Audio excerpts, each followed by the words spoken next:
Selamat pagi bagi kita semuanya. Selamat kita beribadah kepada Tuhan Yesus Kristus. Dan kiranya damai sejahtera Allah yang melampaui segala akal akan memelihara hati dan pikiran kita. Salam Indonesia, salam Nusantara dari Sabang sampai Merauke, dari Miangas sampai Pulau Rote. Mantaplah iman kita, mantaplah kasih kita, mantaplah pengharapan kita tentunya di dalam Yesus Kristus yang menjadi Tuhan dan Juru Selamat dunia. Dan jangan katakan bahwa Yesus itu bukan Tuhan, dan jangan pula engkau katakan bahwa Yesus itu bukan Juru Selamat. Firman Allah sudah berkata, barang siapa percaya kepada Tuhan Yesus Kristus, ia akan diselamatkan dan seisi rumahmu. Tuhan Yesus memberkati kita, kiranya kekuatan firman senantiasa menyertai kita, dan semuanya demi kemuliaan Bapa di surga. Kita akan membaca Alkitab di dalam Kejadian 39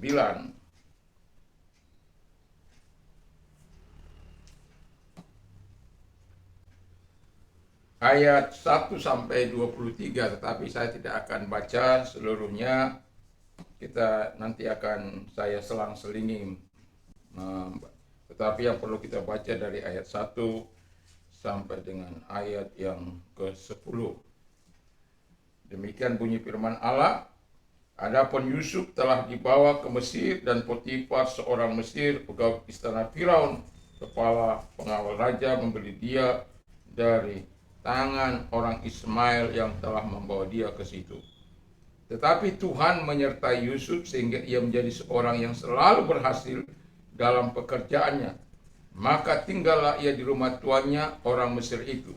Setelah dilihat oleh tuannya bahwa Yusuf disertai Tuhan dan bahwa Tuhan membuat berhasil segala sesuatu yang dikerjakannya, maka Yusuf mendapatkan kasih tuannya, dan ia boleh melayani dia. Kepada Yusuf diberinya kuasa atas rumahnya dan segala milik yang diserahkannya kepada kekuasaan Yusuf. Sejak ia memberi kuasa dalam rumahnya dan atas segala miliknya kepada Yusuf.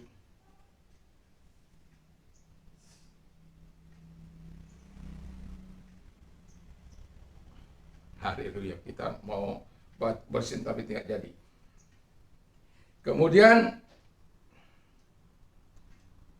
segala miliknya diserahkan pada kekuasaan Yusuf, dan dengan bantuan Yusuf ia tidak usah lagi mengatur apa-apa pun selain dari makanannya sendiri. Adapun Yusuf itu manis sikapnya dan elok parasnya. Selama beberapa waktu istrinya dan tuannya memandang Yusuf dengan birahi, lalu katanya, marilah tidur dengan aku. Tapi Yusuf menolak dan berkata kepada istri tuannya, dengan bantuanku, tuanku itu tidak lagi mengatur apa yang ada di rumah ini, dan ia telah menyerahkan segala miliknya pada kekuasaanku. Bahkan di rumah ini tidak lebih besar kuasanya daripadaku, dan tiada yang tidak diserahkan kepadaku selain daripada engkau, sebab engkau istrinya. Bagaimana mungkin aku melakukan kejahatan yang besar ini dan berbuat dosa terhadap Allah? Walaupun dari hari ke hari perempuan itu membujuk Yusuf, Yusuf tidak mendengarkan bujukan itu untuk tidur di sisinya dan bersetubuh dengan dia. Puji nama Tuhan. Tema kita kunci sukses Yusuf. Jadi kita akan belajar dari keberhasilan Yusuf, mengapa ia berhasil, dan apa yang dikerjakannya, dan apa pula yang dia miliki, dan bagaimana cara hidupnya.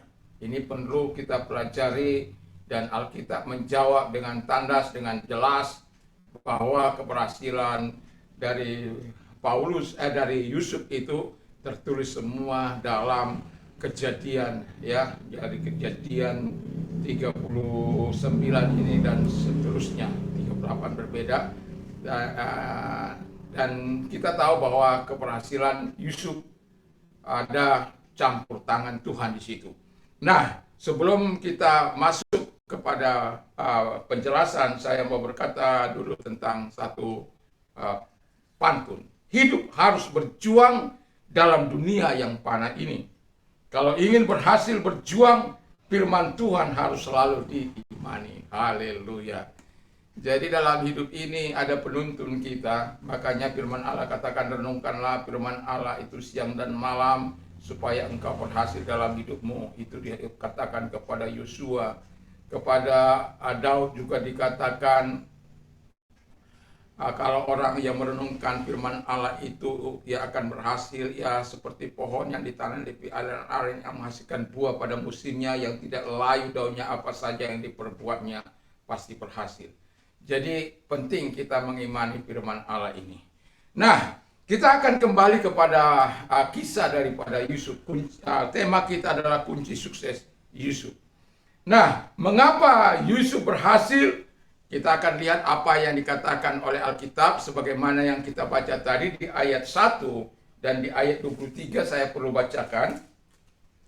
Ayat 1 dikatakan dengan jelas, ayat 2 dan 23. Tetapi Tuhan menyertai Yusuf sehingga ia menjadi orang yang selalu berhasil dalam pekerjaannya, maka tinggallah ia di rumahnya, maka tinggal ia di rumah tuannya orang Mesir itu. 23. Saya baca 21-nya.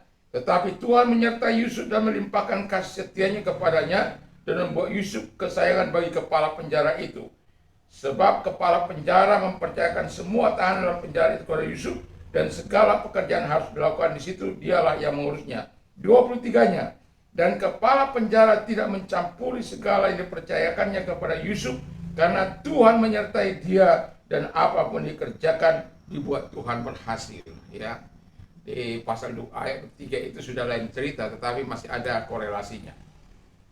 Nah, Alkitab mengatakan mengapa Yusuf berhasil? Karena Tuhan menyertainya. Jadi dalam kehidupan orang-orang percaya yang mempercayai Yesus sebagai Tuhan dan Juru Selamatnya, mereka harus sadar bahwa Tuhan menyertai mereka sampai kesudahan zaman, sebagaimana Matius 28 ayat yang ke-20 bagian akhir. Nah, yang mau saya katakan adalah ketika Tuhan menyertai kita, apakah hidup kita sesuai dengan penyertaan Tuhan itu? Artinya begini, kalau orang disertai Tuhan, pasti takut akan Tuhan itu akan menyertai hidupnya. Dia tidak akan sembarangan hidup. Dia tidak akan main mata sana sini. Dia tidak akan menggoda. Karena banyak pria-pria sudah tua pun main menggoda. Makanya rambut saya ini tidak mau saya cek. Orang bilang terlalu tua apa gak apa-apa, memang sudah tua. Karena saya mau digendong oleh Tuhan sampai pada masa tua, sampai putih rambutmu, aku Tuhan yang menggendong. Jadi aku mau tetap digendong. Itu alasan saya tidak mengecat rambut saya ini. Saya senang digendong Tuhan, disayang Tuhan. Nah, jadi orang yang disertai oleh Tuhan itu harus menyadari bahwa dia disertai Tuhan, bukan dia hanya tahu tentang firman Allah tetapi tidak menghidupi firman Allah itu. Satu contoh, the eyes of the Lord are in every place, beholding the wicked and the good. Mata Tuhan ada di segala tempat untuk melihat orang yang berbuat jahat atau berbuat baik. Jadi kalau orang berbuat jahat, apakah Tuhan menyertai dia? Apakah dia sadar bahwa Tuhan menyertainya? Saya kira tidak. Mengapa orang banyak berbuat jahat? Karena merasa bahwa Tuhan tidak menyertainya. Mengapa manusia menipu sesama manusia? Karena merasa Tuhan tidak menyertainya. Mengapa manusia melakukan manipulasi dalam hidupnya? Karena dia tidak merasa disertai oleh Tuhan. Nah, Yusuf ini betul-betul dia menghidupi apa yang dikatakan oleh firman Allah. Bahkan Allah sendiri yang mengatakan bahwa dia disertai oleh Allah. Kalau Allah yang menyertai dia, tentu dia juga akan berperilaku sesuai dengan apa yang dikehendaki oleh Tuhan. Banyak orang mengatakan dirinya disertai oleh Tuhan, tapi tidak hidup menurut kehendak Allah. Mulutnya comber, mulutnya bocor, mulutnya memaki-maki orang, mulutnya mencaci orang, tangannya memukuli orang, kakinya menendang orang, hatinya benci, hatinya penuh dengan kepalsuan, pikirannya pikiran jahat, pikiran cabul. Haleluya. Kalau orang disertai Tuhan, dia tidak akan pernah berpikiran cabul. Datang pikiran cabul di pikiran kita, pasti pernah. Saya aja sebagai gembala, sebagai hamba Tuhan, kadang-kala kalau melihat gadis cantik itu pikiran cabul datang. Suruh.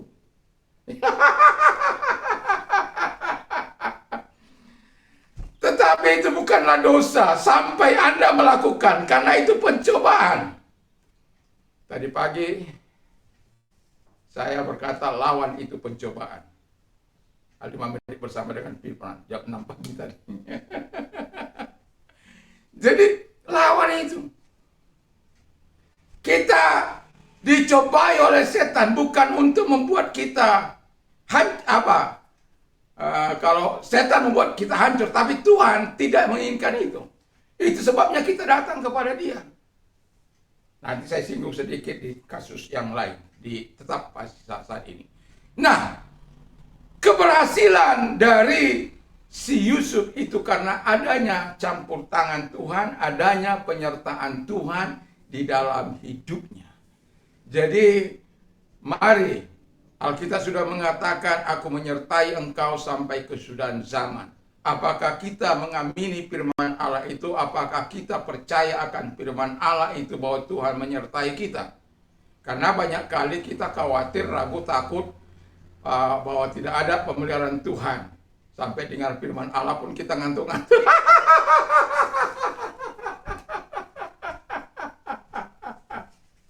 Karena hati kita tidak kita persiapkan untuk mendengarkan firman Allah. Jadi ngantuk, hatinya ngantuk. Jadi dalam hidup kita sebagai orang yang percaya, sadari bahwa penyertaan Allah itu ada dalam hidup kita. Sehingga kita sebagai orang yang percaya harus tetap hidup sesuai dengan apa yang dikehendaki, baik di tengah-tengah keramaian maupun di tengah-tengah kesunyian. Tidak ada bedanya kita mau hidup di malam hari, mau hidup di pagi hari, mau hidup di siang hari. Kita akan tetap berlaku bahwa mata Tuhan ada mengawasi kita. Hingga takut akan Tuhan itu akan menjadi selimut kehidupan kita. Takut akan Tuhan itu menjadi penuntun kehidupan kita. Takut akan Tuhan itu akan senantiasa ada dalam hidup kita untuk menghindarkan kita dari segala perbuatan-perbuatan tercela yang tidak disukai oleh Tuhan. Jadi Yusuf ini disertai oleh Tuhan. Dan kalau disertai oleh Tuhan, saya yakin dan percaya kita akan damai selalu. Kita akan mengerjakan penuh dengan sukacita apapun yang dipercayakan kepada kita. Kita akan dengan sukacita memperbuat sesuatu yang jauh lebih baik. Karena apa? Mata Tuhan menyertai dan mengawasi setiap tindak tanduk kita. Dan itu sebabnya setiap kali kita berbuat, ingatlah kita berbuat bukan untuk siapa-siapa, tetapi untuk memberikan kemuliaan bagi Tuhan. Jadi lakukan yang terbaik dalam hidup kita. Lakukan yang the best di dalam setiap situasi kehidupan kita ini. Sehingga kehidupan kita adalah kehidupan yang membawa kemuliaan bagi Tuhan. Sebagaimana dalam 1 Korintus 10 ayat 31. Apakah engkau makan, minum, atau apapun yang kau kerjakan, lakukanlah untuk kemuliaan Tuhan. Nah, kalau kita melakukan untuk kemuliaan Tuhan, saya yakin dan percaya kita akan berhati-hati dalam bertindak, berhati-hati dalam berbuat, berhati-hati dalam melakukan segala sesuatu. Sehingga tidak ada kesempatan bagi si iblis untuk menjerumuskan kita. Mungkin ada kesempatan baginya untuk mencobai kita, tetapi jangan takut, berlakulah seperti firman Allah katakan, kalau kita dicobai, maka berjaga-jaga, berdoalah, larilah, dan kemudian katakan ya di atas ya, tidak di atas segala, ya di atas ya, tidak di atas tidak. Jadi kita tidak ada kepalsuan di situ. Nah, jadi keberhasilan Yusuf yang pertama karena dia disertai Tuhan. Lalu dan apa yang dikerjakan, ya, Apa yang dikerjakan oleh Yusuf dalam hidupnya. Alkitab katakan, Yusuf taat kepada Tuhan. Bayangkan, tiap hari nih, ya, tiap hari dirayu oleh si iblis, si Lucy, Tante Lucy, ya, melalui istri Potifar yang cantik. Lalu dirayu tiap hari dengan cara baik-baik.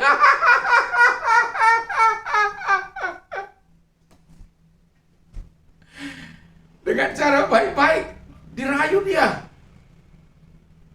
Nah, terus kemudian berkembang ayat yang saya baca, ayat yang ke selanjutnya dulu.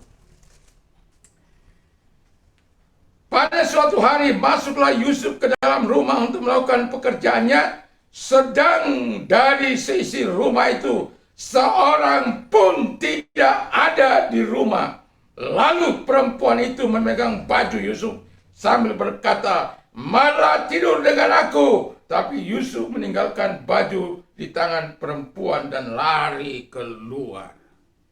Itu sebabnya tadi pagi saya katakan, orang yang dicoba itu kalau sudah begitu terus dia harus lari. Dia harus menghentikan itu. Walaupun risikonya akhirnya dia dipenjara, sebagaimana yang kita baca di pasal 23, tapi 21 23 itu. Tapi Tuhan tetap menyertai dia. Tuhan tetap membuat dia berhasil. Di mana saja dia berhasil, karena Tuhan yang menyertai dia. Dan ketaatannya kepada Tuhan selalu diperhitungkan Tuhan. Kunci ketaatan itu, ketaatan adalah kunci mendapatkan segala sesuatu yang baik, yang baik, yang baik, yang baik, yang baik, yang baik, yang baik dari Tuhan. Bayangkan dari cara yang lembut, cara yang halus, lalu kemudian seluruh pegawainya, nggak tahu berapa banyak jumlahnya, disuruh pada hari itu oleh istri Potifar, karena dia mungkin sudah sampai ke ubun-ubun. Orang katakan begini kepada saya, Pak Pendeta ini, saya bukan mau mengatakan menjelek-jelekan, bukan.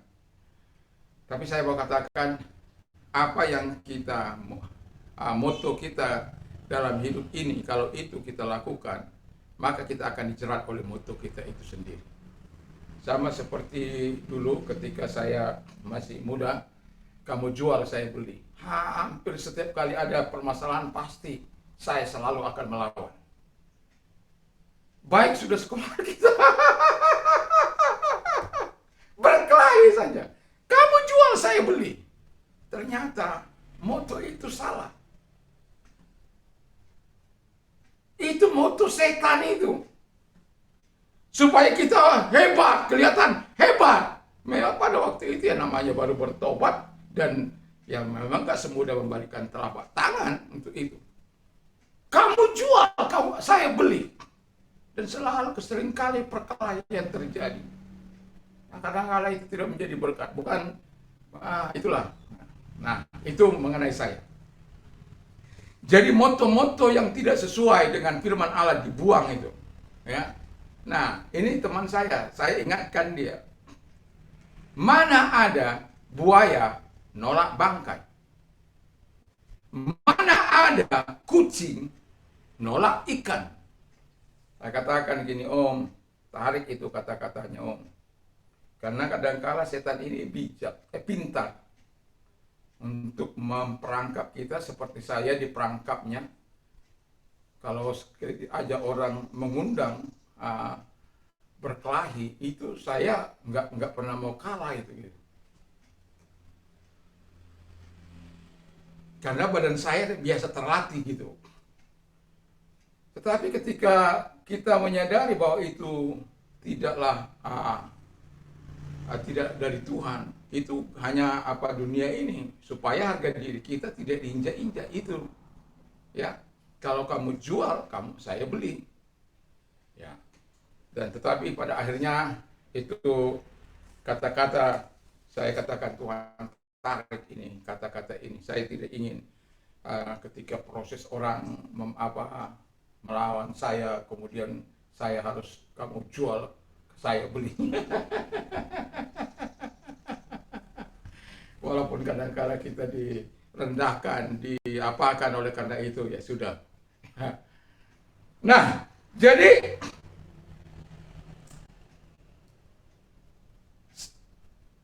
rekan saya ini saya ingatkan, tarik itu Om, kata-kata itu. Memang itu kenyataannya, tidak ada buaya menolak bangkai, tidak ada kucing nolak ikan. Dan saya mengatakan kepada Anda, dan pada akhirnya dia tergeletak dalam pelayanan. Jadi jangan mengambil moto yang salah. Kalau mengambil moto dari firman Allah, seperti segala perkara dapat kutanggung di dalam Dia yang berikan kekuatan kepadaku. Iman timbul dari pendengaran firman Kristus. I am the way and the truth and the life. No one come unto my Father except by me. Akulah jalan. Tapi bukan akunya Yesus.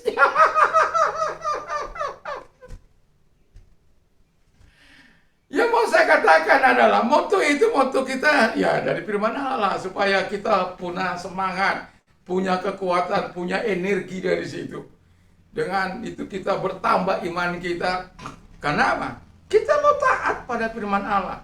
Kalau taat itu kan berarti mau menyenangkan Tuhan dan mau menyenangkan orang-orang di sekitar kita, walaupun semua orang tidak bisa kita senangkan. Pasti ada saja yang sirik.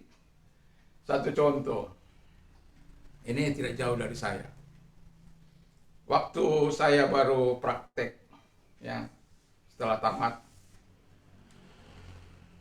saya sudah berdoa pada Tuhan supaya saya berada di Surabaya. Dan Tuhan jawab doa saya itu, saya berada di Surabaya. Lalu kemudian paling lama Tuhan 2 tahun, ya begitulah. Ya, 8 bulan sudah Tuhan angkat saya dari sana. Dan kemudian di dalam perjalanan bulan demi bulan itu, saya mula-mula jalan kaki dalam pelayanan di sekitar Surabaya itu, karena memang belum ada, Lalu jalan kaki, kalau ke kampung-kampung itu jalan kaki. Kadang sampai 6-7 km saya jalan. Sampai ke Doli juga.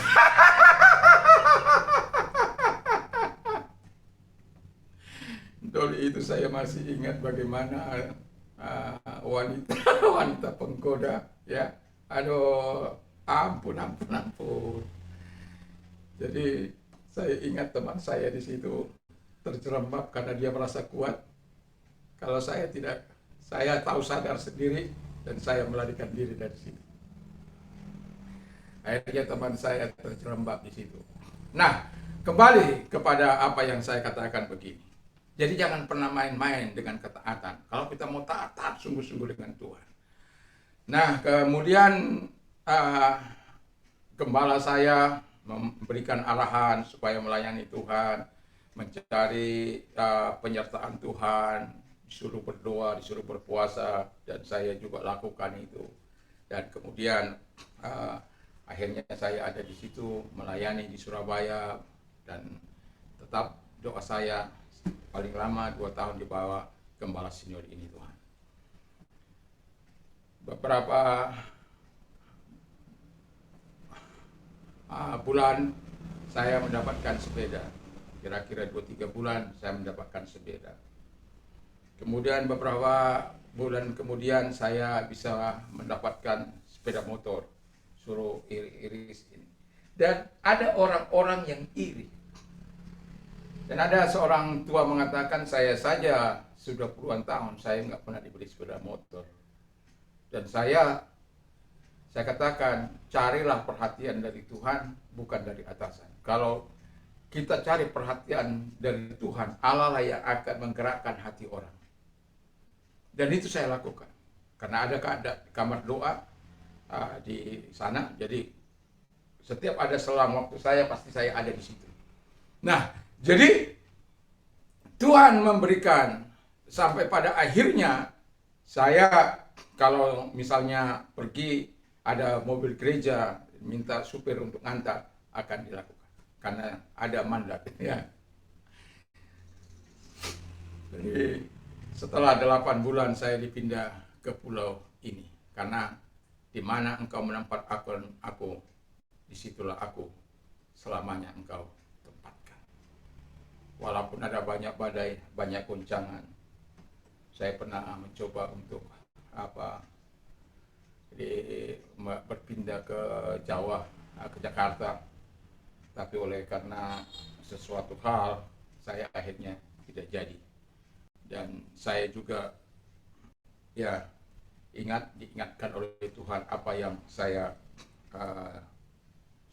katakan kepada Tuhan. Jadi bukan saya tidak mencoba lagi terus untuk tidak pindah dari situasi yang sulit di pulau ini. Tangisan, air mata, doa, baik doa puasa, doa malam, dan lain sebagainya kita lakukan hanya untuk mencari belas kasihan Tuhan. Kadangkala bukan yang baik yang datang, yang lebih buruk dan lebih buruk. Tapi apakah kita harus berubah setia? Tidak. Saya Tuhan ingatkan bagaimana perjalanan pelayanan, baik itu Nuh, baik itu Yesus, yang begitu luar biasa, tapi juga masih dikhianati. Dan kemudian saya mengatakan, setelah saya mendapatkan sesuatu kekuatan dari seseorang yang datang dari Kalimantan untuk menguatkan saya, dan di situ saya sudah tidak pernah lagi berpikir untuk pindah. Dan saya katakan, mati hidupku Tuhan terserah kepadamu. Di pulau ini aku sudah berkata, di pulau ini pula lah aku akan menghembuskan napas terakhirku. Haleluya. Jadi ketaatan itu penting. Dalam situasi dan kondisi apapun, taat itu penting. Kalau kita melihat proses yang panjang dari kehidupan, dari mulai dibenci oleh saudara-saudaranya, lalu kemudian saudara-saudaranya memasukkan dia ke lubang, rencana mereka akan membunuh, tapi Ruben mengatakan janganlah, kita masukkan aja ke sumur. Nah, di tengah-tengah dia dimasukkan ke sumur, ada pedagang orang-orang Ismail, orang-orang Midian itu, saudagar-saudagar Midian itu. Lalu dikatakan daripada kita di situ nggak dapat apa-apa, kita jual saja. Mereka jual 2 keping perak kepada Ismail. Dan Ismail menjualnya kepada Potifar yang hari ini, saat ini, di mana ayat-ayat yang sudah kita baca tersebut. Dan saking birahinya, ini secara halus tidak bisa, dia katakan, mungkin saja si anak muda ini yang ganteng, ini yang cakep, ini yang manis ini, malu.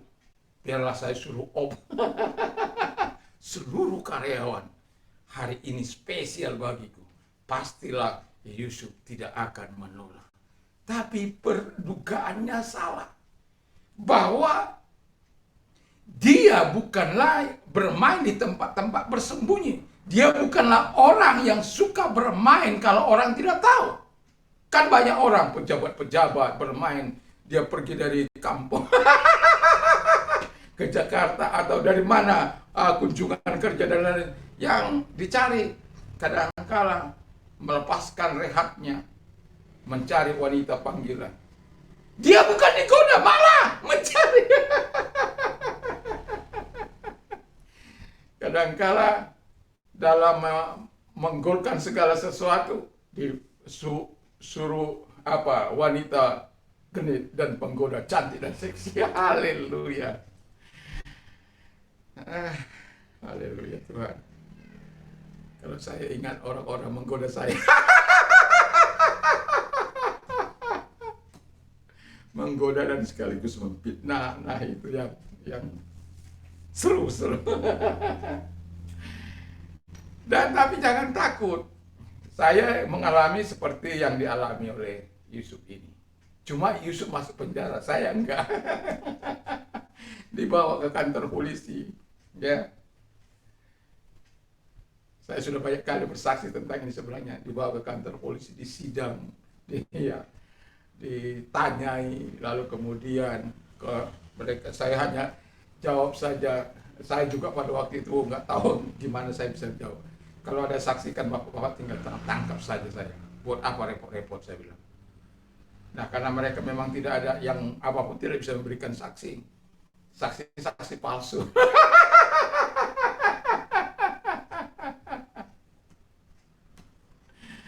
Dan pada akhirnya saya masih ingat itu Pak Lekolko Tukimin katakan begini, Bapak lapor balik aja ya. Tapi saya katakan saya tidak akan lapor balik Pak. Biarkan mereka berbuat sesuka hatinya. Karena aku tidak berbuat, dan biarkan Tuhan yang menjadi hakim bagi mereka. Dan penting bagi kita untuk terus taat dalam situasi dan kondisi apapun.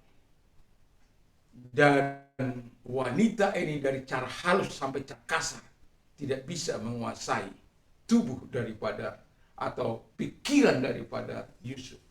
Karena Yusuf punya prinsip hidup. Dia takut akan Tuhan, dia taat kepada Tuhan. Bagaimana mungkin semua kekuasaan ini telah diberikan kepada aku oleh suamimu? Hanya engkau yang tidak diberikan, karena engkau istrinya. Tidak lebih besar kuasanya daripada kuasaku di rumah ini. Tapi mengapa dia tidak memberikan engkau? Karena engkau istrinya. Bagaimana mungkin aku berbuat jahat dan berdosa kepada Allah? Hanya orang-orang yang taatlah yang mau melakukan ini di hadapan Allah. Kunci sukses bukan pada kekuatan kita terlalu kecil. Tapi kalau kekuatan kita pada ketaatan, kita akan dibuat Tuhan berhasil. Haleluya, mantap! Jadi kekuatan kita itu kecil. Dan hikmat juga terbatas. Kita perlu gandol Gusti. Derek Gusti, taat pada Gusti. Dan selama kita hidup, mari kita belajar untuk terus taat kepada Tuhan. Beri yang terbaik. Yang ketiga kata firman Allah, apa yang dimiliki Yusuf? Ini yang perlu kadangkala saya tidak melihat dalam kehidupan anak-anak Tuhan. Sekalipun dia anak-anak Tuhan. Yang pertama, Yusuf adalah orang yang dapat dipercaya dan diandalkan. Wow. Jadi kita perlu, kalau orang mempercayakan sesuatu bagi kita, kita harus dapat dipercaya dan dapat diandalkan. Dan Yusuf betul-betul setiap diserahkan, dimanapun dia diserahkan, wewenang kepada dia, pasti dia orang yang dapat diandalkan. Dia pasti buat berhasil, karena Tuhan menyertai, dia taat.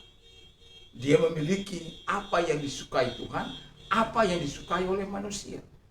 Dan kita lihat bagaimana setelah Potifar itu memberikan kasihnya kepada dia dan memberikan ketaatan, walaupun pada akhirnya dia harus mengikut istrinya karena dia difitnah. Akhirnya di penjara, Tuhan tetap menyertai dia. Dan Tuhan tetap membuat berhasil. Dan kepala penjara, hal yang unik ini sebenarnya, membiarkan Yusuf mengatur. Dan kepala penjara tidak ikut campur tangan. Di mana ada seperti itu? Hanya di masa Yusuf. Kalau sekarang jangan coba-coba. Kepala penjara bisa dipecat itu.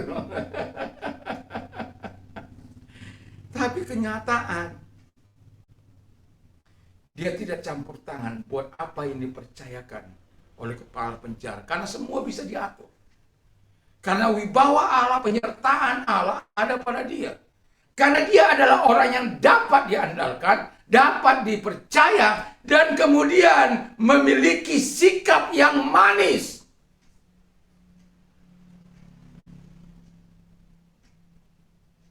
Saya memangnya orangnya galak.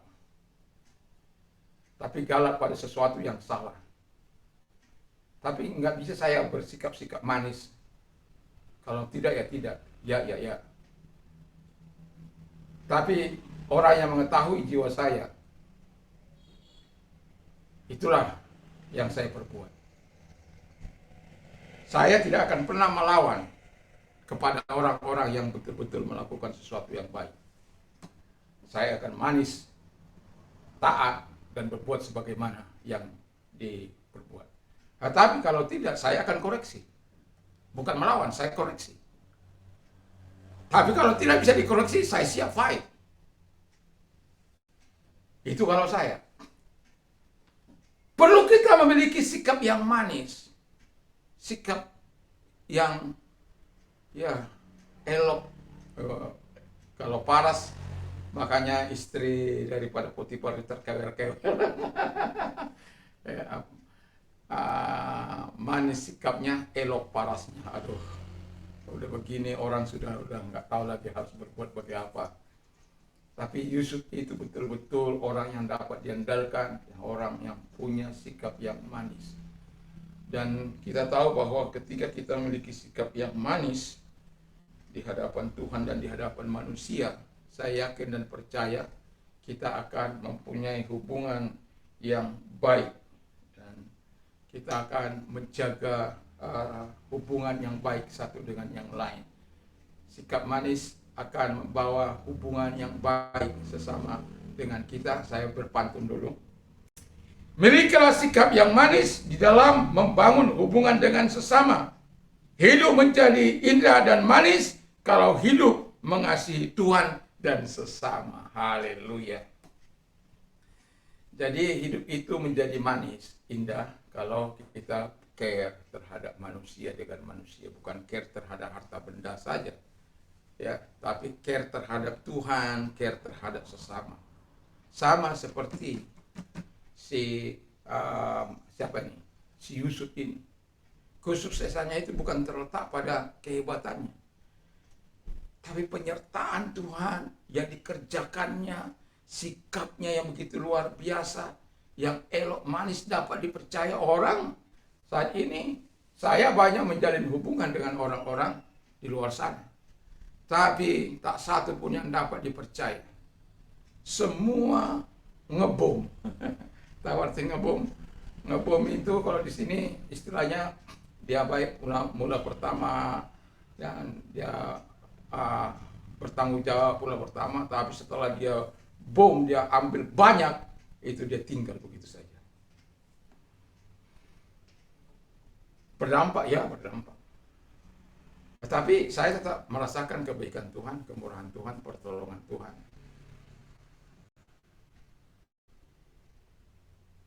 Ketika kita mengatakan kepada mereka-mereka yang punya relasi dengan saya sebenarnya ingin membangun ekonomi mereka. Saya tidak ingin memberikan umpan, tapi saya ingin memberikan kail supaya mereka kerja. Supaya mereka melakukan sesuatu. Dengan demikian mereka bisa membangun kembali ekonomi mereka. Tetapi kepercayaan yang diberikan mereka hancurkan. Dan itu mengakibatkan bagi mereka sesuatu yang fatal. Ya, yang fatal. Jadi kalau kita orang yang percaya, dapat diandalkan, dapat dipercaya, wow, ya itu hebat. Itu sebabnya ketika anak-anak Tuhan, katakanlah Sadrak, Mesak, Abednego dipercayakan kepada di mana mereka percaya kepada Allah, takut kepada Allah, wow. Mereka tidak mencoba mengambil uang negara seperti yang dilakukan oleh mantan-mantan menteri yang sudah tertangkap itu, baik Menteri Agama, Menteri Kominfo, Menteri Depsos yang sudah tertangkap itu, dan banyak menteri-menteri yang lain itu. Karena menganggap bahwa uang itu milik mereka, bukan milik masyarakat, bukan milik rakyat. Jadi seenak-enaknya. Dan coba itu digunakan untuk membangun masyarakat, membangun sesama manusia, mengangkat harkat dan martabat orang-orang yang papa di luar sana. Di jalan-jalan sana ada banyak orang-orang ODGJ. Di jalan sana banyak orang peminta-minta. Di jalan sana ada banyak orang yang anak-anak terlantar. Di mana negara? Di mana negara? Hadirkan negara di dalam mengasuh itu. Tidak. Membiarkan, nanti kalau viral baru. Tapi ada orang yang menolong, tapi dipersekusi.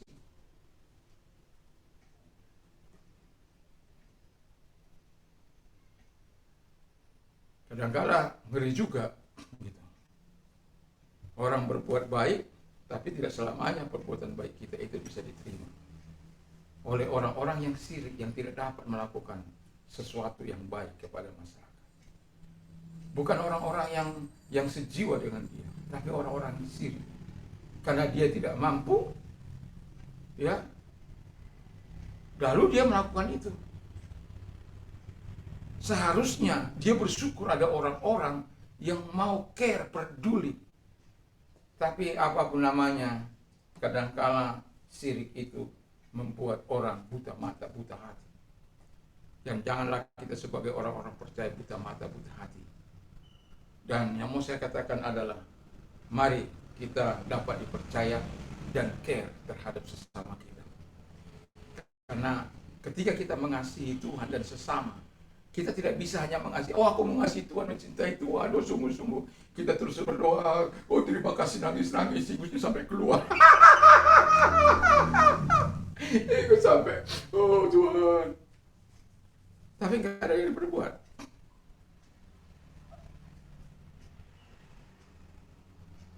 Tidak ada yang diperbuat untuk masyarakat.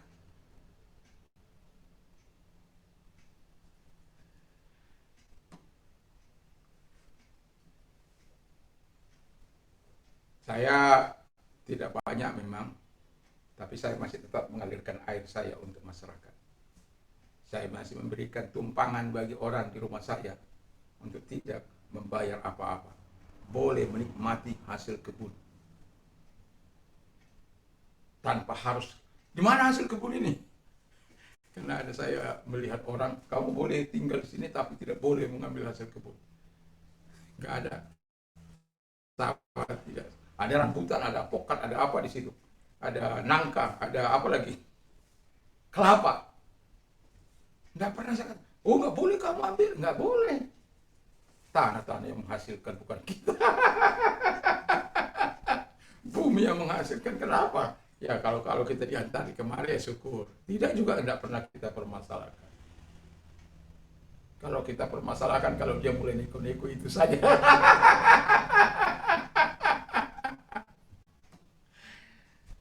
Selama dia nggak neko-neko, kita akan beri. Jadi bukan satu oknum saja yang pernah tinggal di situ. Ada agama Hindu, ada Muslim, ada yang sekarang Muslim. Nggak pernah saya, agama apa? Gitu.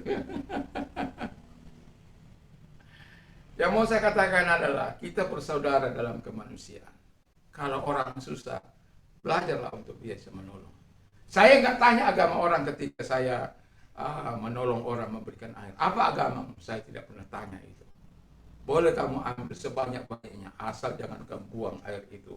Misalnya ditampung lalu air itu terbuang, itu saya cari orangnya. Saya marah itu orangnya. Kadang-kala orangnya sembunyi. Berapa hari kemudian baru dia datang. Baru kan sudah hilang rada marah kita. Kalau pada waktu itu dia ada di situ, pasti saya marah.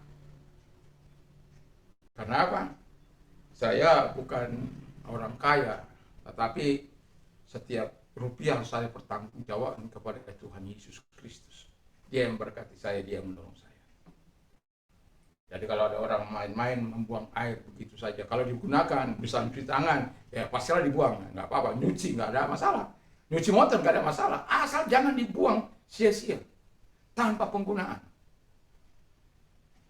Wah, itu saya sangat marah.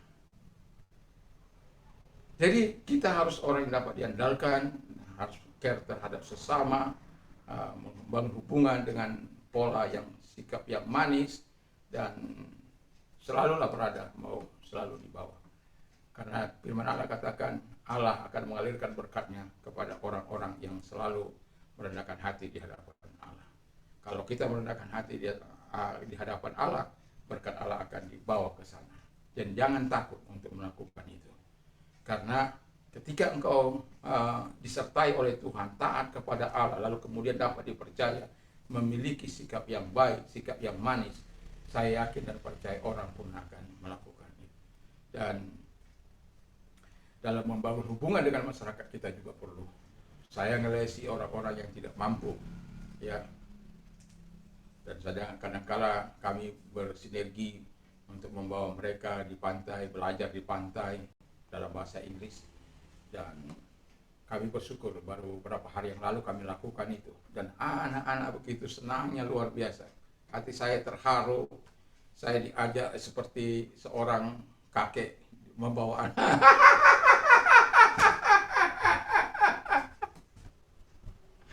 Saya terharu lagi, kiri kanan 2 orang menampung ikut. Cerita macam-macam lah. Lalu kemudian mau pulang, lalu bilang, Pak besok lagi ke mall Pak. Bukan, saya sebenarnya nggak mau janji sama anak-anak itu, tapi ada teman saya yang suka janji. Walaupun dikenapi kadang-kadang lama.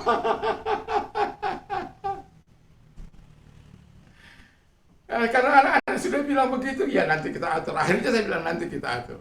Ya, bagaimanapun ya anak-anak tidak bisa dijanji. Ya, jadi dia akan ya pasti kalau sudah mereka ada yang janji pasti sampai kepada saya. Pasti itu sampai. Tapi saya bersyukur ada orang-orang yang begitu care, begitu peduli. Saya kagum kepada mereka yang melakukan itu dengan tulus hati, dengan baik, dan menyiapkan kendaraan mereka, dan begitu luar biasa memberikan hadiah-hadiah khusus bagi mereka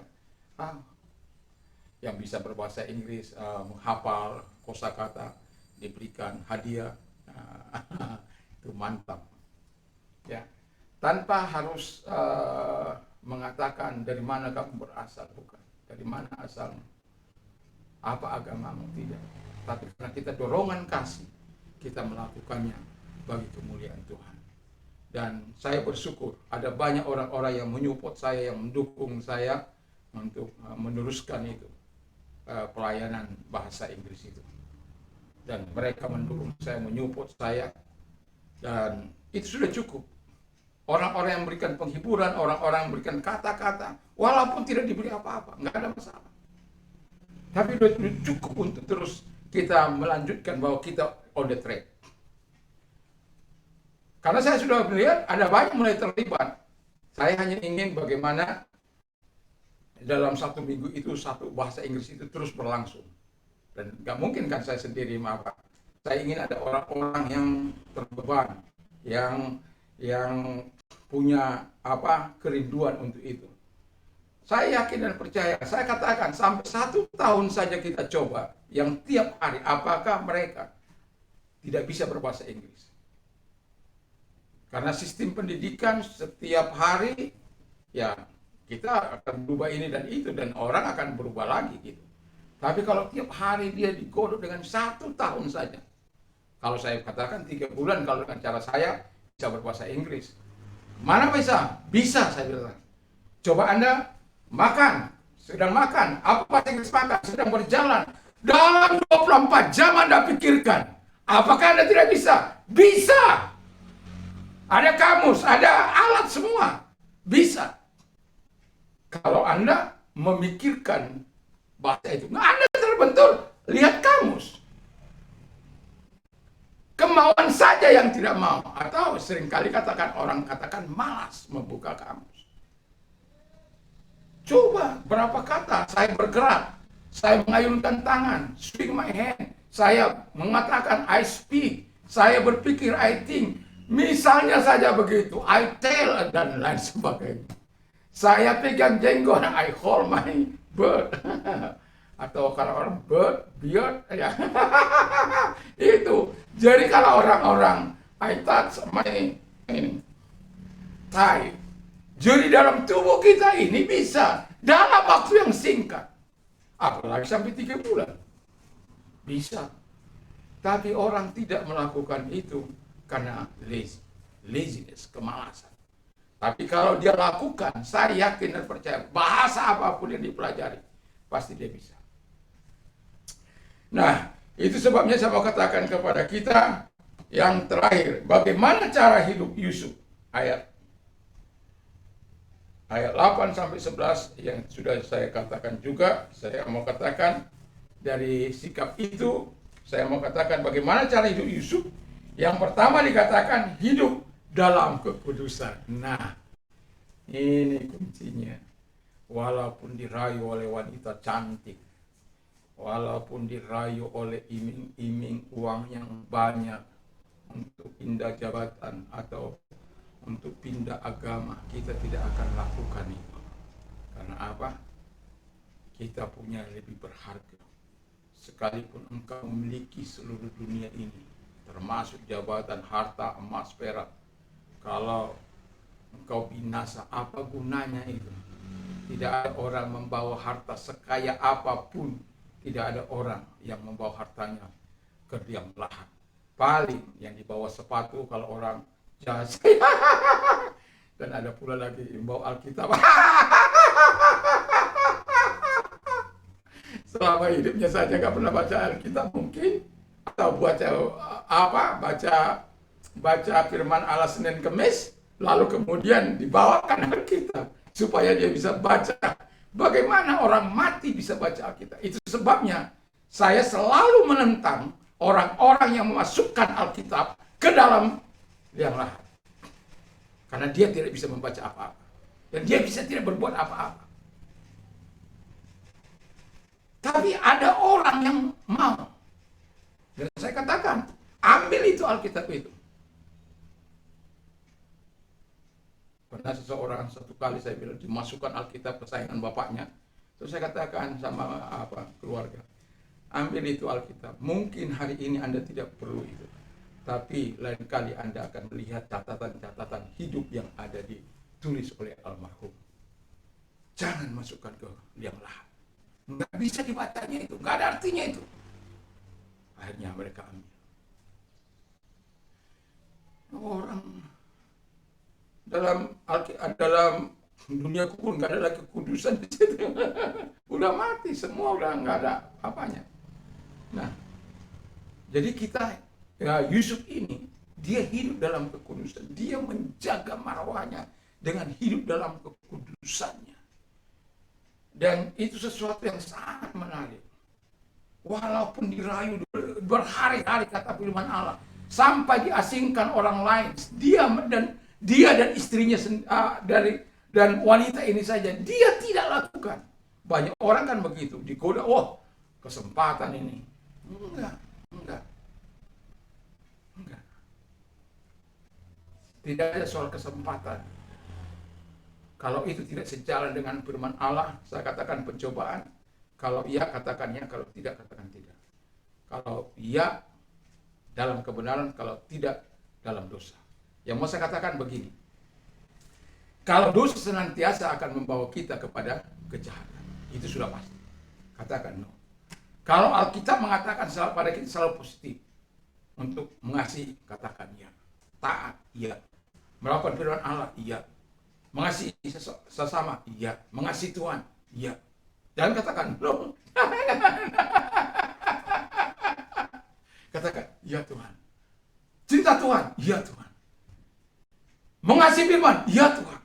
Baca firman, ya Tuhan. Makan firman 3 kali sehari, ya Tuhan. Kalau tubuh kita bisa makan 3 kali sehari, kita akan lebih banyak makan firman Allah. Ya Tuhan, gitulah. Baru mantap. Itu, jangan tidak gitu loh. Jadi dia menjaga kekudusannya. Walaupun ada kesempatan untuk berbuat hal yang jahat di mata Tuhan. Tapi kalau orang yang takut akan Tuhan, dia akan menjaga dirinya untuk tetap hidup dalam kekudusan. Dilihat atau tidak dilihat orang. Prinsipnya adalah Tuhan selalu melihat. Jadi kalau Tuhan selalu melihat, nggak ada siapapun kata firman di lubang kubur pun nggak mau diketahuinya. Di lubang semut pun nggak tahu. Naik ke gunung pun nggak tahu. Dia tahu mau kemana, nggak ada tempat untuk kita bisa bersembunyi di hadapan Allah. Jadi berilah yang terbaik sama Tuhan. Kita mau berhasil, mari kita belajar mengikuti apa yang dilakukan oleh Yusuf ini. Terakhir, air kotor tidak pernah kita gunakan untuk mandi. Itu dapat membahayakan kesehatan. Kalau hidup kita suci, pasti Tuhan selalu buka jalan kemenangan. Haleluya. Jadi hidup suci itu bukan berarti Anda tersiksa, bukan. Justru jalan-jalan kemenangan dibukakan bagi Allah, bagi kita. Walaupun kadang ada persoalan itu begitu rumit, tapi Tuhan selalu ada buka jalan. Anak saya di dalam menyelesaikan SPD-nya, ya, kau belum SPD titik apa belum? Nah, sudah. Saya ingin bersaksi sedikit di sini. Ada ya dosen satu apa dosen dua udah ACC. Dua-duanya. Tapi ada seseorang yang tidak setuju, dosen gaib lah, penguji, tapi justru dia yang terlibat di situ. Ya, dalam hal ini win-win solution. Akhirnya sebenarnya Kaprodi untuk tidak memakai dia, tetapi kemudian anak saya yang harus mengalah. Ya akhirnya diikuti. Seharusnya kalau dosen 1, dosen 2 kan udah selesai cukup. Tetapi ya itulah, harus mengikuti keinginannya, dan anak saya pada akhirnya ya menyelesaikan, tinggal merayakan perayaannya. Dan puji Tuhan kepada teman-teman MDK yang juga mendukung dalam doa. Dan saya sudah katakan pada Tuhan, hanya Tuhan yang mampu menggerakkan. Kalau sudah dikatakan dalam 1 bulan tidak selesai DO, itu membuat hati saya miris. Tapi saya tetap percaya ada selalu mujizat. Tuhan ahli, dan ini saya mau katakan, Tuhan ahli dalam membuat mujizat. Tuhan selalu membuka jalan bagi orang-orang yang hidup kudus. Siapa yang tahu kita hidup kudus? Siapa yang tahu hidup suci? Hanya Tuhan. Tapi saya mau katakan kepada kita semuanya, kalau engkau berani mempertaruhkan hidupmu di hadapan Allah, Tuhan akan mempertaruhkan kehebatannya bagimu. Dan Tuhan akan membuka selalu jalan bagimu ketika engkau meminta pertolongan yang serius kepada Dia. Tuhan tidak pernah, angkat tangan Simon, sudah tinggal sebulan, gak ada itu. Angkat tangan Simon, aku sudah membantu orang lain, angkat tangan Simon, gak ada itu. Kau percaya Tuhan ready menolong kau, Tuhan ready membuat mujizat. Itu sebabnya saya katakan kepada anak saya, Allah yang kita sembah ahli dalam membuat mujizat, tetapi Dia juga ahli menutup pintu berkat. Tetapi kalau kita hidup sesuai dengan apa yang kita rasakan kepada Tuhan, kita janjikan kepada Allah, kita melakukannya, dan Allah akan melakukan bagiannya. Kita melakukan bagian kita, Allah melakukan bagiannya. Jangan pernah melawan Allah. Hiduplah mau disertai oleh Tuhan, hiduplah dalam ketaatan, hiduplah seperti orang yang dapat diandalkan dan memiliki sikap manis, dan hiduplah sesuai dengan apa yang dikatakan oleh firman Allah. Sebagai ayat terakhir saya mau bacakan, dikata supaya kita melihat keberhasilan yang akhirnya menghantar dia kepada puncak yang sangat luar biasa. Kejadian 41. Kejadian 41. Di mana kau tadi? Haleluya. Nah ini dia. Kejadian 41 ayat 37 sampai 45 demikian. Usul itu dipandang baik oleh Firaun, oleh semua pegawainya. Lalu berkatalah Firaun kepada para pegawainya, mungkinkah kita mendapatkan orang seperti ini? Seorang yang penuh dengan roh Allah, kata Firaun kepada Yusuf. Oleh karena Allah telah memberitahukan semuanya kepadamu, tidak ada orang yang demikian berakal budi dan bijaksana seperti engkau. Engkaulah menjadi kuasa atas istanaku, dan kepada perintahku seluruh rakyatku, dan akan taat. Hanya tahta inilah kelebihanku daripadamu. Selanjutnya Firaun berkata kepada Yusuf, dengan aku melantik engkau menjadi kuasa atas seluruh tanah Mesir. Sesudah itu Firaun menanggalkan cincin materainya dari jarinya dan mengenakannya pada Yusuf. Dipakaikannya lah kepada Yusuf pakaiannya, dan pada kain halus digantungkannya kalung emas pada lehernya. Lalu Firaun menyuruh menaikkan Yusuf dalam kereta yang kedua, dan berseru orang di hadapannya, hormat. Demikian Yusuf dilantik oleh Firaun menjadi kuasa atas seluruh tanah Mesir. Berkatalah Firaun kepada Yusuf, akulah Firaun, tetapi dengan tidak setahumu, seorang pun tidak boleh bergerak di seluruh tanah Mesir. Lalu Firaun menamai Yusuf Zetnat-Pener, serta memberikan Asnat anak Potifar imam On kepada menjadi istrinya. Demikianlah Yusuf muncul sebagai kuasa atas seluruh tanah Mesir. Haleluya. Dia di penjara, ya.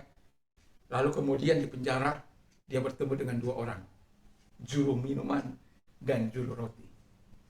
Dia terjemahkan mimpinya. Saya masuk saja ke dalam artinya.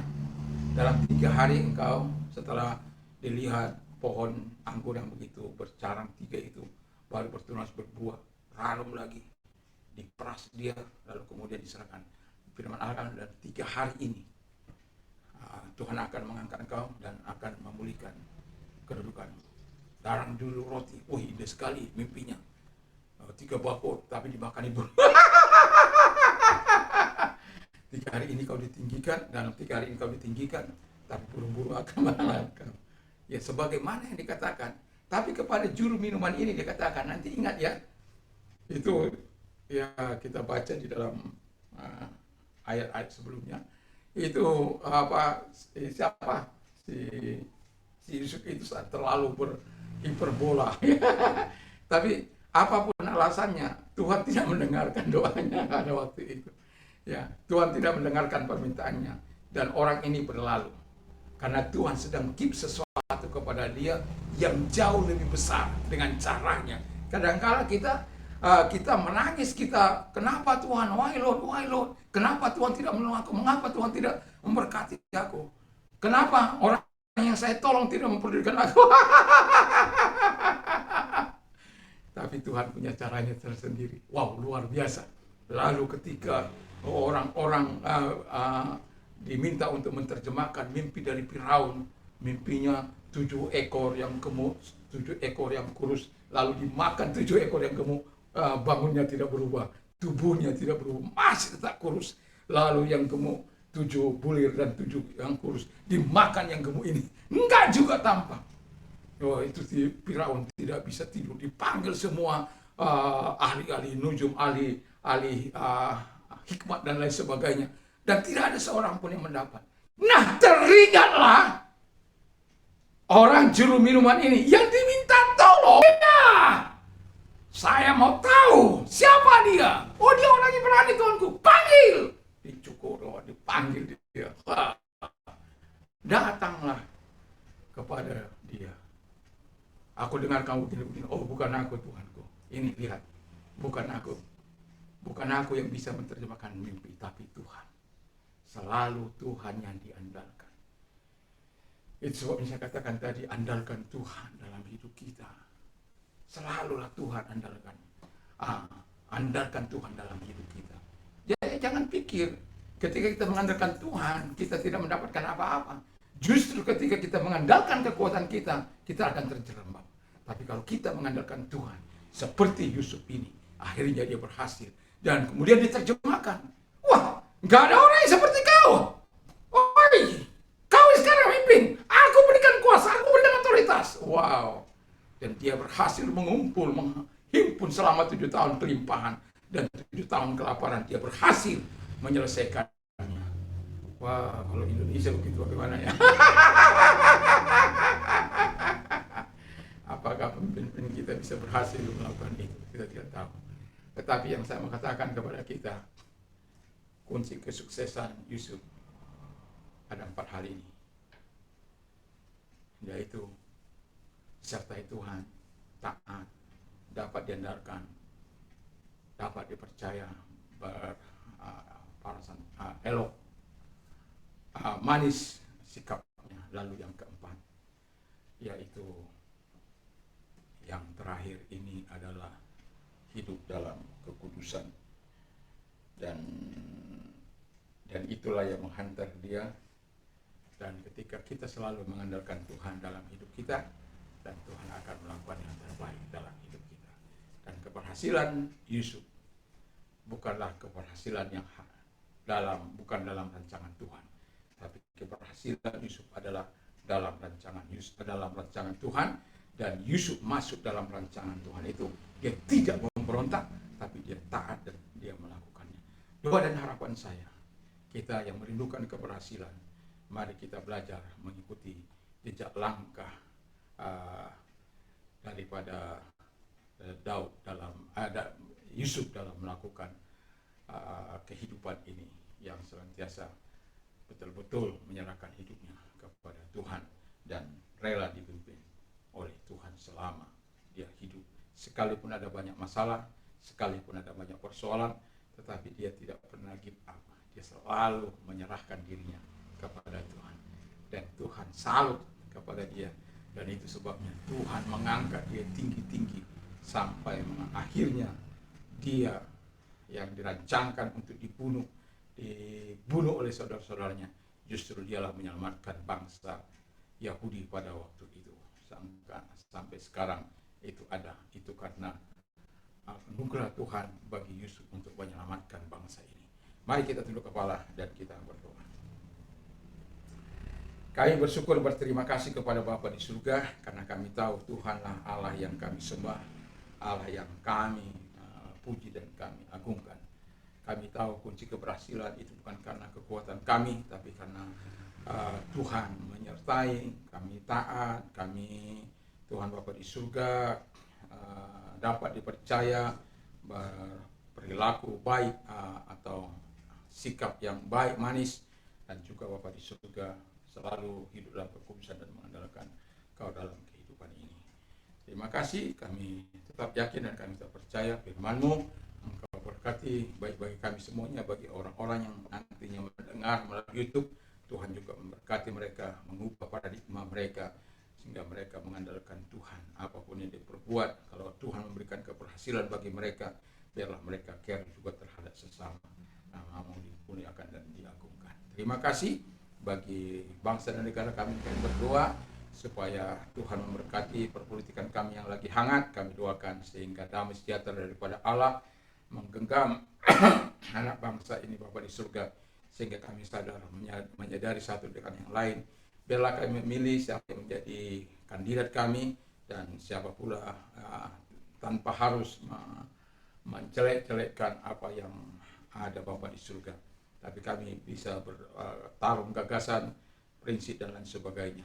Tapi kami tetap juga berdoa supaya kontrol dari Tuhan, mengontrol masyarakat kami, sehingga tidak terjadi polarisasi seperti yang terjadi di 2019 yang lalu, Tuhan Yesus.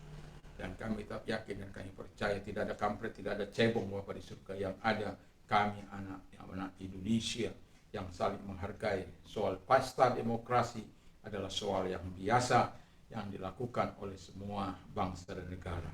Tapi sebagai anak bangsa, biarkan kami melakukan dengan cara-cara yang terhormat dalam mencari kekuasaan. Biarkan kami mencarinya dengan cara-cara terhormat untuk menjadikan negara ini menjadi negara yang jauh lebih baik, menjadi negara maju sebagaimana cita-cita bangsa kami ini Bapa di surga, menjadi masyarakat adil dan makmur. Terima kasih, kami bersyukur, kami berterima kasih para politisi diberkati sehingga tidak bermain di dua kaki Bapa di surga. Dan kami juga berdoa supaya kejujuran takut akan Tuhan menyertai para politisi kami. Diberkatilah mereka semua dalam nama Tuhan Yesus.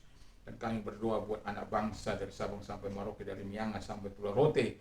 Doa kami naik kepada-Mu Tuhan, sehingga kami dengan berani nantinya akan memilih orang-orang yang jujur, orang-orang yang takut akan Tuhan untuk mengirim baik itu ke Senayan, anggota DPR tingkat 1, tingkat 2 maupun kota, di dalam nama Tuhan Yesus Kristus. Sehingga kami memiliki orang-orang yang tangguh, orang-orang yang betul-betul memperhatikan masyarakat melalui pengawasan mereka kepada pemerintah, atau melalui pembuatan undang-undang di mana mereka ada sebagai anggota dewan. Terima kasih. Kami bersyukur, kami berterima kasih kepada Bapa di surga di dalam nama Tuhan Yesus Kristus, sehingga masyarakat dari Sabang sampai Merauke, dan Miangas sampai Pulau Rote, baik dari kabupaten, kota, provinsi, kami sepakat dari semuanya ini Tuhan untuk menjadikan Indonesia menjadi lebih baik, dan pemimpin-pemimpin yang berkarisma, pemimpin-pemimpin yang mengasihi, pemimpin yang bercare, berhati mulia. Terima kasih Bapak dalam nama Yesus. Dan Presiden kami saat ini, Pak Presiden Jokowi, selalu diberikan kekuatan, kesehatan, dan wakilnya juga para menterinya diberkati oleh Tuhan, bersatu padu sampai pada 20 Oktober 2024 Bapak di surga. di dalam nama Tuhan Yesus, di mana berakhirnya kekuasaan mereka, dan Tuhan senantiasa membawa masyarakat Indonesia kepada jauh lebih baik di bawah pimpinan siapapun pada setelah itu Bapa di surga. Terima kasih, kami sungguh bersyukur, kami berterima kasih kepada Bapa di surga di dalam nama Tuhan Yesus Kristus. Kami juga berdoa bagi masyarakat Indonesia dari Sabang sampai Merauke, damai daripada Tuhan menyertai pada pemerintahan kami, aparat kepolisian juga ABRI diberkati oleh Tuhan, dan juga para petugas baik itu KPPS ataupun KPU ataupun Bawaslu, semuanya mereka menjalankan tugas mereka sehingga mereka tetap kuat sehat dalam anugerah Tuhan. Terima kasih, kami bersyukur, kami berterima kasih kepada Tuhan. Yang sakit, mari Engkau sembuhkan mereka dalam nama Tuhan Yesus. Taruh tanganmu di tempat yang sakit, dan saya akan berdoa kepadamu. Mari imani bahwa Tuhan mampu menyembuhkan engkau. Yesus tidak pernah terlambat dalam menolong. Dia selalu tepat pada waktunya. Dalam nama Tuhan Yesus, engkau melihat tangan-tangan yang ditaruh di tempat yang sakit. Dalam nama Yesus, tumpangkan tangan atasnya. Engkau Allah yang tidak mengenal jarak, ruang, maupun waktu. Saat ini kami berdoa, engkau menjamah mereka yang memiliki iman itu Bapa di surga. Dalam nama Yesus, sembuhkan mereka. Terima kasih Bapa di surga, dari kanker mereka, dari ginjal mereka, dari koroner mereka, dari jantung mereka, dari kista mereka, dari kanker payudara, kanker prostat dan lain sebagainya, kanker hati dan apapun yang menjadi sakit penyakit mereka, Tuhan menolong. Terima kasih. Dan anak-anak muda kami serahkan dalam tangan Tuhan, diberkati oleh Tuhan semua. Mereka menjadi orang-orang yang kreatif, orang-orang yang menjauhkan diri dari kejahatan, tidak melibatkan diri dalam dunia narkoba maupun lain-lain Bapa di surga. Mereka menjadi kreatif dalam mencari kehidupan yang lebih layak. Dalam nama Tuhan Yesus, diberkati mereka dengan pemikiran yang baik, dengan ide yang baik. Terima kasih Bapa di surga, dan mereka-mereka yang mau menikmati terobosan rohani, Engkau hadir bagi mereka. Kalau Engkau hadir, sanggup hadir kepada orang-orang seperti Saulus Bapa di surga, Engkau juga mampu hadir kepada Manasye yang begitu jahat luar biasa.